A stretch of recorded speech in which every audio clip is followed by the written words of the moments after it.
Welcome again to the Safety Advocacy Podcast. I don't even know where to start from because the speakers today is our young and vibrant professor. He's our teacher. He's a member of ISPON, a fellow, a member of Emergency Crisis Risk Management Institute, a fellow. What can you talk about him? And you know what? The topic today is one of the best topics that most people in health and safety, most people in this our profession always run away from. Chemical safety. How do you handle chemicals? Chemicals everywhere. I remember when we were in school and we were studying chemistry, we were told that everything contains substances and everything is chemical. There's hardly a substance you see that does not have chemical involved. Even food we eat, C12H22O11. That's also part of the food. It's chemical. Today we have the honor and our privilege to have one of our best in the industry in this country. I want to speak to the whole world and Nigeria in particular, chemical safety. Please welcome Julius Akpong for this presentation. Thank you, Mr. Julius. You are welcome today to the Safety Advocacy Podcast. Thank you. Thank you very much for having me. It's my pleasure to be here, and this is an opportunity I appreciate so much. It's always a pleasure to discuss fantastic things like this, especially with some of the seasoned people in the industry like your very self, SAEF. Engineer Jamil. So thank you for creating this platform. It's another first-in-class opportunity to enrich the safety population and to help Nigeria move from strength to strength. If everybody does this, we won't be where we are today. So thank you for this effort. Thank you. So let's hit head on with chemical safety. Chemical safety interests me because of exactly what Engineer Jamil said earlier on. When you open your eyes in the morning, every other thing that you see has a chemical element in it. Everything. Everything that you need to get up from your house and get out and go and do anything you want to do and come back is chemicals. In fact, God is a chemist because he created the world. He created the world with a lot of chemicals. There are so many good chemicals. You just called one, C12H22, and a lot of the other ones. Alcohol is a chemical. For those who, when I mention alcohol, I'm not just talking about people who drink and fall by the roadside. Alcohol is used to preserve a lot of food items around us in different chemical forms. A lot of things. The foods that we eat, from carbohydrates are solid sugars, polysaccharides, monosaccharides, and all of them. There's nothing we want to talk about. Glass is silica blended together. Everything. Wood itself has chemicals in it. Cement is a mixture of different chemicals. So clothes that we wear, everything, the flesh of a human being, all of them are composed of chemicals. So we cannot start without talking about chemicals. And that's why I think it's important that we're talking chemical safety. Because just like we have these very good ones, there are a lot of very terrible ones. We remember that when somebody has a headache, some people run to the chemist to buy a chemical for them. That chemical helps them get well. In the same way, when a young boy is coming up and is feeling very enthusiastic and wants to get high on something, he runs to the same chemist and buys another chemical, which does sometimes the destructive part of what a good chemical would have done, makes him high, gives him a bloated idea of himself, and he begins to feel bigger than he actually is. He sees himself in 4 or 5 human beings all together. So those are the actions of chemicals. There are also chemicals that can prevent a man from being able to fertilize an egg. There are chemicals that can prevent human beings, from thinking straight. There are chemicals that can make you dart about and fall down. You get up, you cannot stand on your own until that chemical leaves your brain. So chemicals have different terrible and different very positive effects. And in many places where we have discussed this topic, people will tell you, thank God we don't have them in our workplace. But you realize that from cleaning agents that are used to clean the workplaces to other very major things like the people who handle acids and batteries and the rest of them, to as simple as a generator coolant, all of these things are different chemicals that have different terrible impacts on people and the work environment. So it makes it important that as safety professionals, we talk about how this can be handled so that we achieve the maximum good from them rather than the negative effect. So let's look at it. Those chemicals that have terrible negative effects, we call them hazardous chemicals. Hazardous chemicals are those that can harm people, that can harm the environment, and can upset the natural balance that we have within our workplaces. And there are so many different examples, but they vary from place to place depending on the kind of chemicals that are used and depending on the kind of work that is done. And then they get into our body. They exist in three basic forms: in solids, in liquids, and in gases. The solid ones are the ones that come in form of dust and vapor and fumes. And then the liquid state are those which come like water. They come in the form of, we know water is liquid, and then anything liquid, or even mist. Mist, we know mist, like when you wake up during Harmattan in the morning, those mists that we see on top of leaves and all of that. So they can come in form of mist. They can come in form of insecticide sprays. All of those ones are still classified under the liquid phase. And then, of course, we have the gaseous chemicals. Tobacco, when burnt, is a gaseous chemical. It goes in the form of that kind of smoke and fume that really, really upsets our balance. And that's why all over the world, even the International Union of Pure and Applied Chemistry and a lot of other working bodies with chemicals at the workplace, basically what they're advising people against is anything that has to do with inhalable chemicals, because the fastest site of attention is the brain. And when you inhale a chemical, it goes straight into the brain. And as soon as it gets there, that's why a lot of the people who do drugs these days, they prefer to sniff it in, because when it goes there, it just hits the site of action, and then action starts in a short while. But as against if you take it into the bloodstream, it has to get into the bloodstream and digested and the rest of it. So that's different. So these chemicals get into our body through 5 basic routes. The first one is through inhalation, like I've talked about, through the nose. Second one is ingestion, when you eat it the way you eat food. Normally, maybe you are working in a mechanic workshop, you just finish servicing the car, you take your hands from that same oil, used oil, and touch bread or any food substance and eat it in. That's ingestion of chemical. Or a child who sees clean acid looking like clean water and he takes it and just drinks it. That is taking the chemical in by ingestion. They can also get into our body by direct skin contact or eye contact. Those chemicals can damage our skin that way. And then, of course, they can also get there through injection if we inject it into our skin directly, maybe in form of injection, or maybe you use a substance where the chemical is sprayed on to pierce the skin. These are all ways by which chemicals get into our body. Now, there's a general arrangement on hazard communication at the international workplace, which arranges and manages chemicals in such a way that a company is able to write a good program to implement chemical safety. And that is what is called the GHS, a globally harmonized system of labeling chemicals. Before now, chemicals that were coming from Australia had different labels than those coming from America, than those coming from Europe and other parts of the world. So what the GHS has done is to harmonize and agree on all those different logos and formats and diagrams and representations, so that wherever in the world that chemical is coming from, whatever you see on the body means the same thing, so that there is no confusion. So that has helped. And then there is also a safety data sheet of those chemicals, which is made up of 16 columns.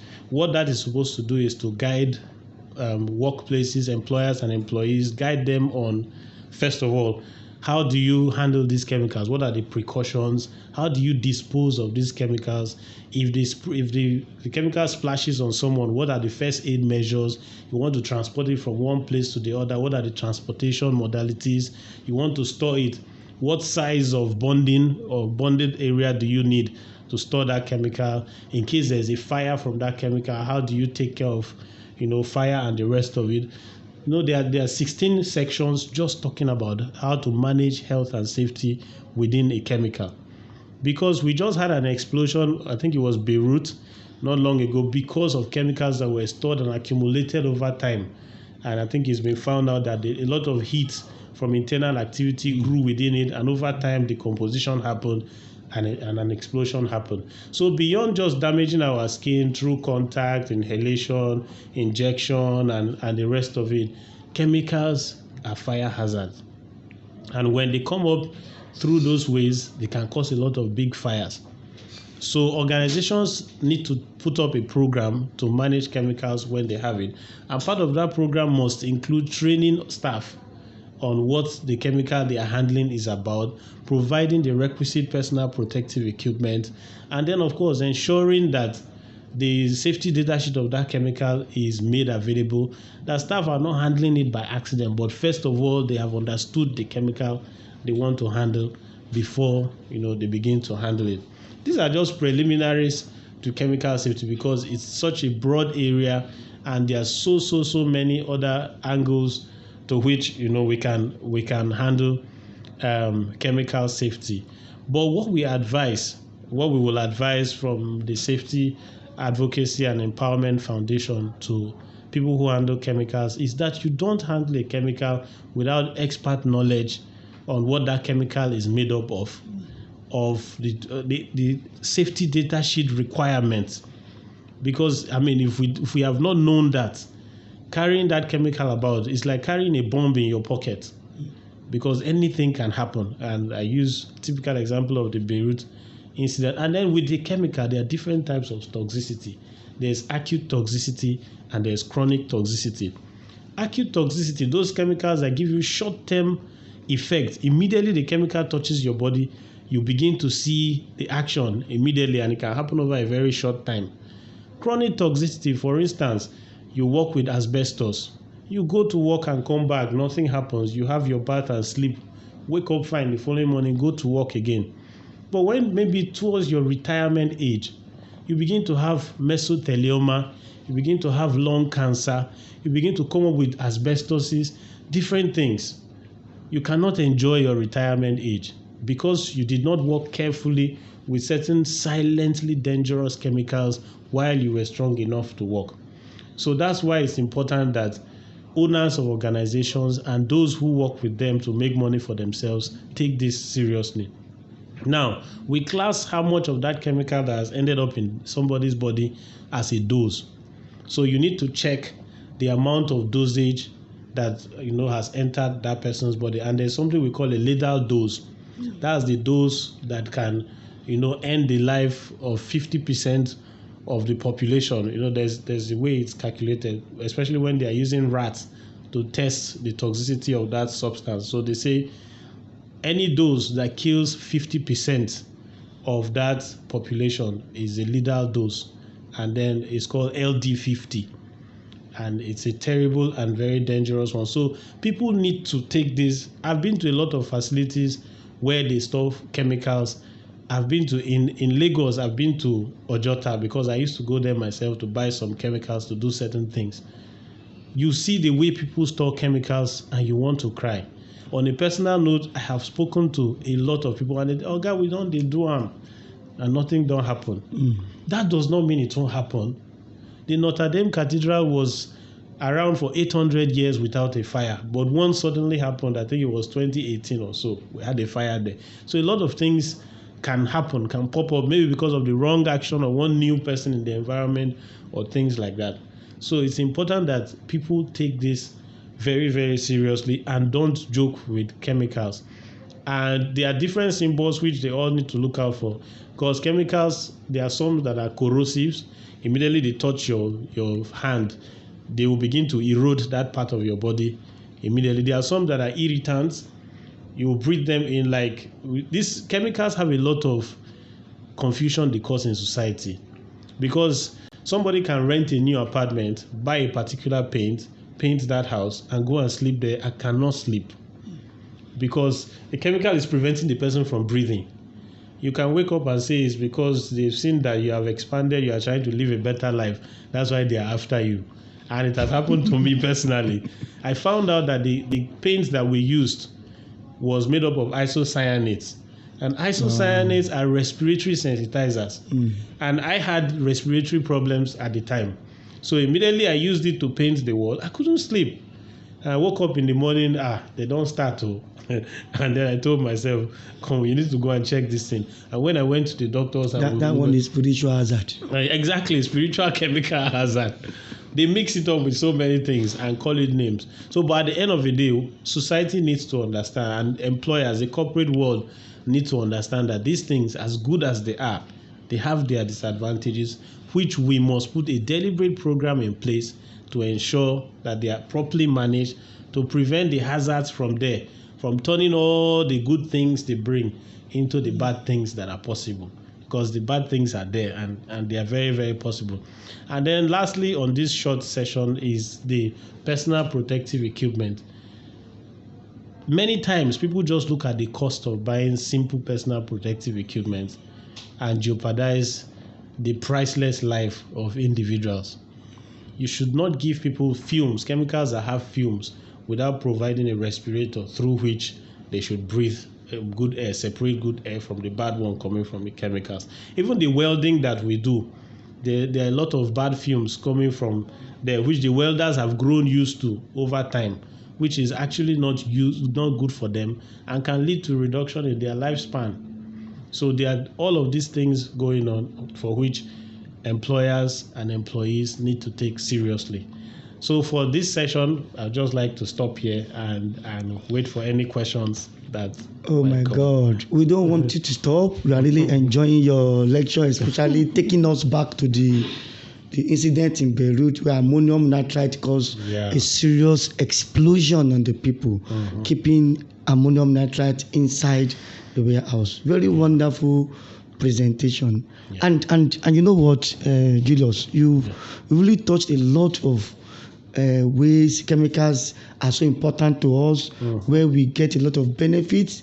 We should be able to control the chemicals, not chemical to control us. When chemical control us, that's when the incident happens. Honestly. Thank you very much. We still need to learn more on this chemical. This is just part one.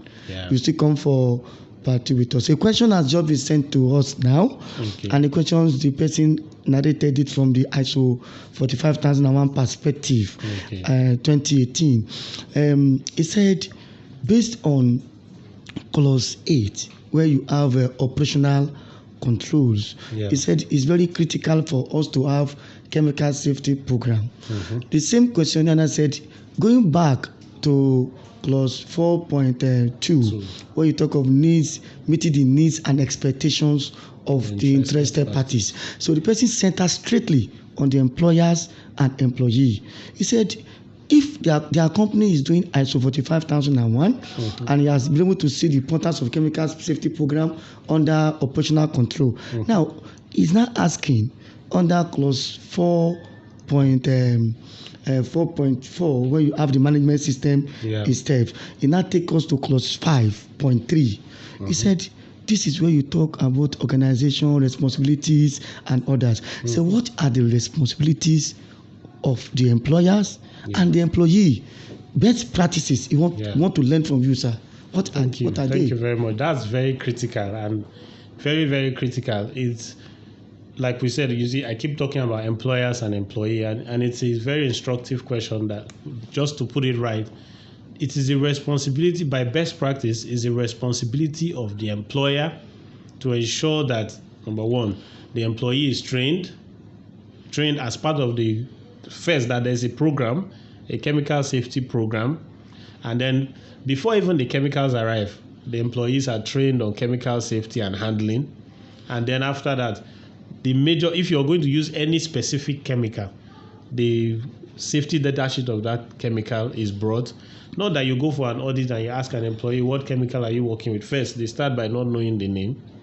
And then that ends the whole thing, because you don't know what can kill you. You don't know how it will kill you. You don't know how to manage it to prevent it from killing you.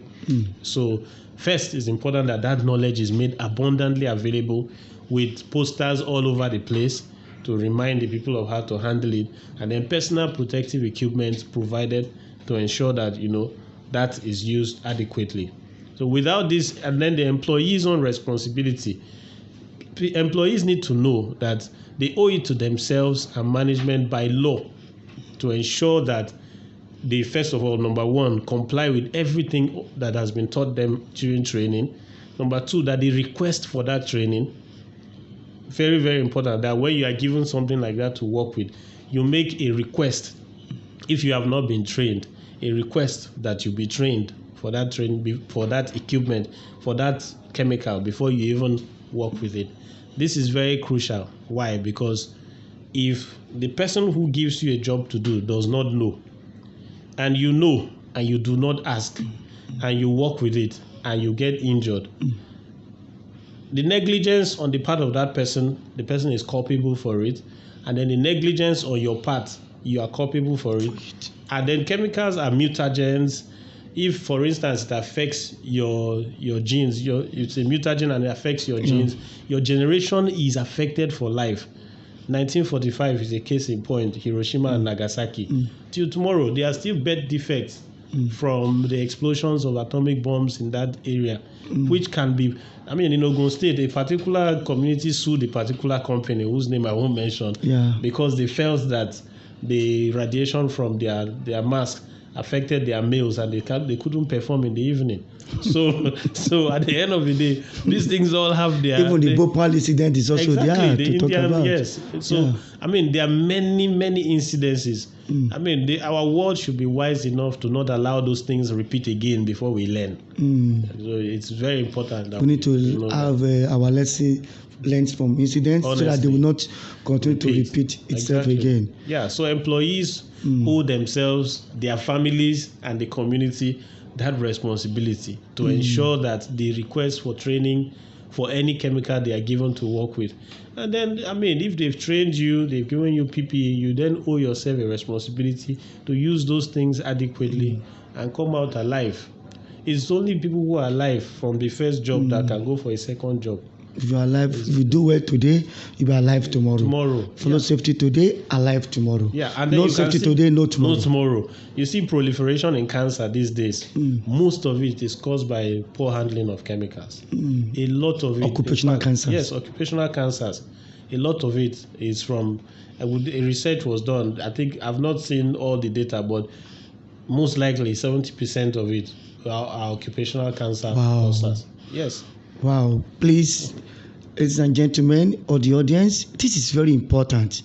Let's note one thing, and I always say it. If you check the plain mirror, the person you see on that mirror is responsible for your safety.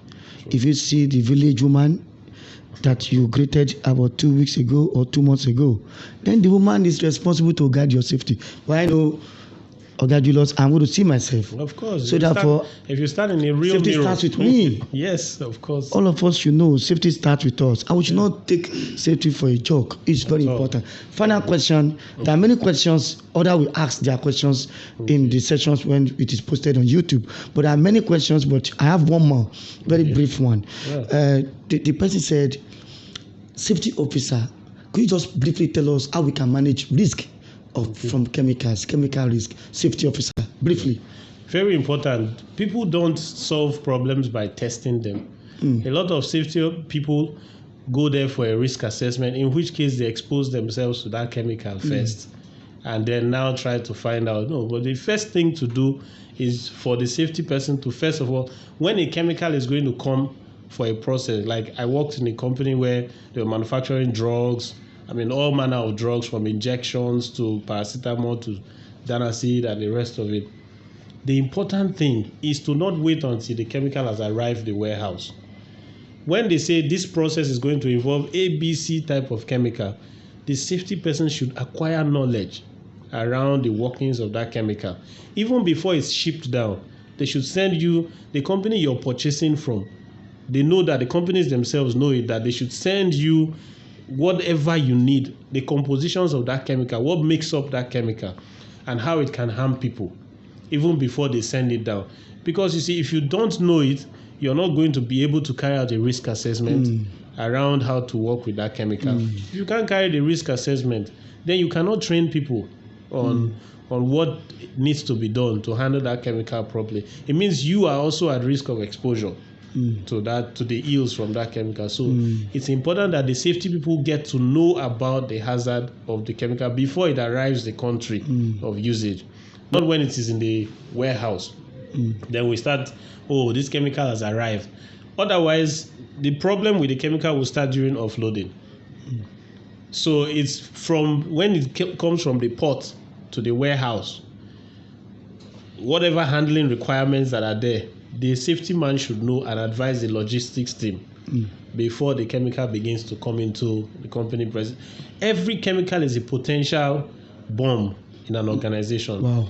What prevents the bombing from happening is the knowledge about how to manage it. The chemical. So it should be known before it arrives the destination. Thank you. I think that's what I would say. Thank you very much. For our other colleagues in other climes, don't forget your coach risk assessment. For those in the US, don't forget your ASCOM, hazard communication programs. These are there.